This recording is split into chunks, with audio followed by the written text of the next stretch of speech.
Both prediabetes and type 2 diabetes is caused by insulin resistance, which is now accepted to be closely associated with the accumulation of fat within our muscle cells. This fat toxicity inside our muscles is a major factor in the cause of insulin resistance in type 2 diabetes, as it interferes with the action of insulin.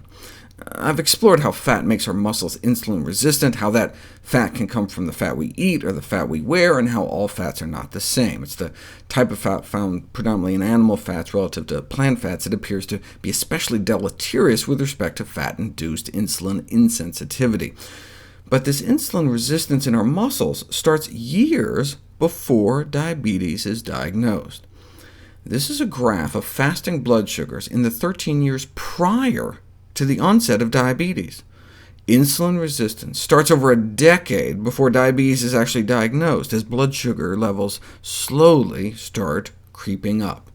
And then, all of a sudden, the pancreas conks out and blood sugars skyrocket. What could underlie this relatively rapid failure of insulin secretion? At first, the pancreas pumps out more and more insulin, trying to overcome the fat-induced insulin resistance in our muscles, and high insulin levels can lead to the accumulation of fat in our liver, called fatty liver disease. Before diagnosis of type 2 diabetes, there's a long, silent scream from the liver. As fat builds up in our liver, it becomes resistant to insulin too. Normally, the liver is constantly producing blood sugar to keep our brain alive between meals.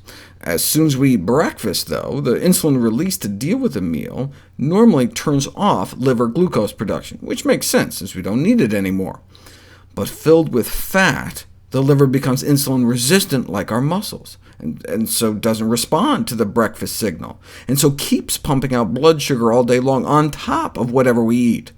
So the pancreas pumps out even more insulin to deal with the high sugars, and our liver gets fatter and fatter. That's one of the two twin vicious cycles of diabetes. Fatty muscles, in the context of too many calories, leads to a fatty liver, which leads to an even fattier liver. This is all still before we have diabetes, but then the next vicious cycle starts.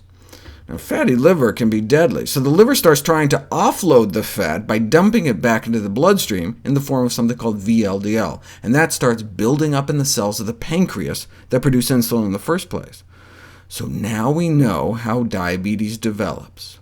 Fatty muscles leads to a fatty liver, which leads to a fatty pancreas. It is now clear that type 2 diabetes is a condition of excess fat inside our organs. The only thing that was keeping us from diabetes, from unchecked skyrocketing blood sugars, is that pancreas was working overtime, pumping out extra insulin to overcome insulin resistance.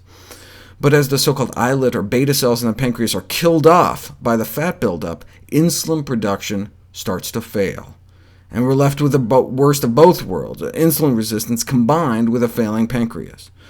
Unable to then overcome the resistance, blood sugar levels go up, and we have type 2 diabetes.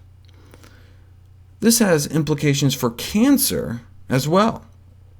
Obesity leads to insulin resistance, and our blood sugars start to go up, so our pancreas starts pumping out more insulin to try to force more sugar into our muscles, and eventually the fat spills over into the pancreas as well, killing off the insulin-producing cells, and we've got diabetes, in which case we may have to start injecting insulin at high levels to overcome the insulin resistance, and these high insulin levels promote cancer.